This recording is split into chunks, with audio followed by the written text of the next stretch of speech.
Erdogan the change maker.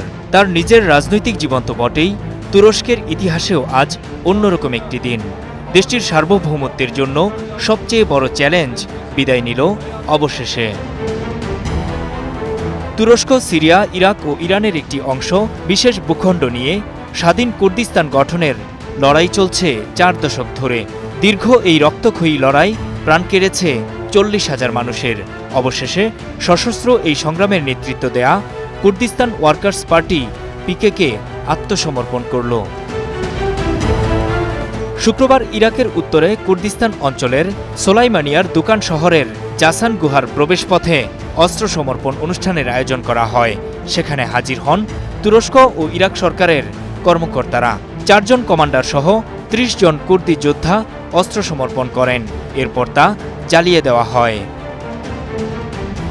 1999 সাল থেকে তুরস্কের কারাগারে আছেন পিকেকে নেতা আবদুল্লাহ ওকালান। ফেব্রুয়ারিতে লড়াই ছেড়ে অস্ত্র সমর্পণের আহ্বান জানান তিনি। এরপর গেল মে মাসে সশস্ত্র গোষ্ঠীটি এই আহ্বানে সাড়া দেওয়ার কথা জানায়।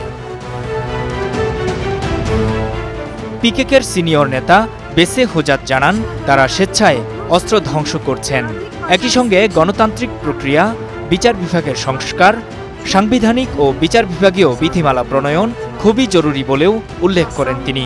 তবে অস্ত্র সমর্পণ করলেও আপাতত ইরাকেই থাকছেন গোষ্ঠীটির সদস্যরা।